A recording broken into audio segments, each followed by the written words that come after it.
What is up, everybody? Random Random Man here, aka RRM, bringing you another rapid movie review, aka RMR, and it is for A Haunting in Venice. Based on the 1969 novel Halloween Party by Agatha Christie, the plot of this supernatural mystery film takes place in post-World War II Venice, as it follows Belgian detective Hercule Poirot, now retired and living in his own exile, as he reluctantly attends a seance. But when one of the guests is murdered, it is up to the former detective to once again uncover the killer. For the third time, following 2017's Murder on the Orient Express and last year's Death on the Nile, Kenneth Branagh returns to produce and direct himself as Hercule Poirot.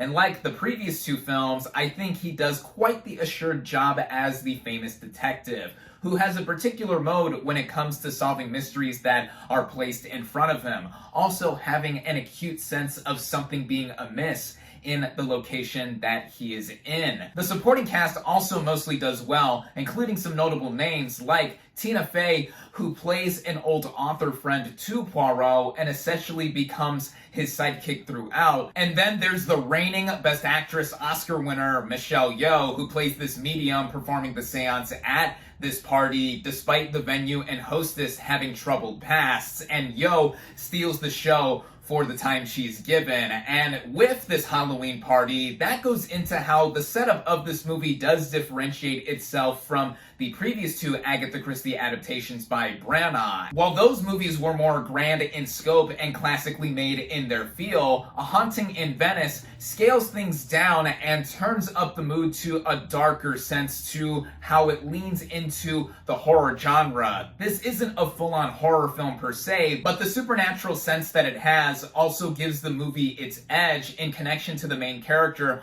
also feeling cramped and unsure of what is actually happening until, of course, he eventually figures it all out. This also goes into the technical merits to how the way the movie is made in leaning towards the horror genre also helps out in keeping it all engaging. The way it is shot and framed has a lot of Dutch or slanted angles throughout to play up the uneasiness that our characters are feeling. The sound design I also have to shout out, as it connects to the movie being a lot more murky of a murder mystery and it playing up how the characters are seeing and hearing things throughout. So seeing this thing on the big screen, as always, is the best way to go. The original score by Hildur Guðnadóttir also backs this up, as well as the way the movie is overall designed through its costumes and sets. This taking place in 1947 Venice, I always have a soft spot for movies that give me an opportunity to peer into the past through a small window like this. I did think the film could have been cut down a bit, despite mostly running well at about an hour and 45 minutes. And while I'm on the topic of issues,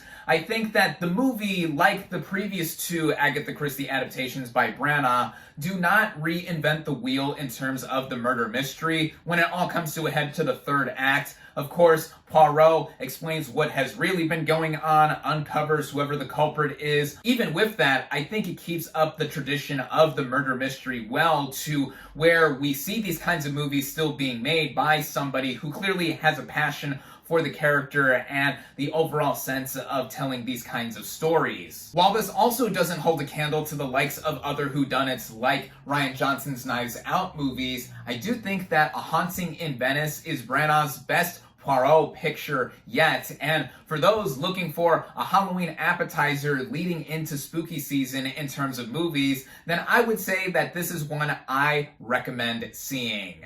With that, my final verdict for A Haunting in Venice is 3.5 out of 5 stars. Thank you all, as always, for watching. Be sure to like this video, comment on what you thought of A Haunting in Venice, social media links in the description, subscribe to my channel for more, and I'll catch you on the next movie review.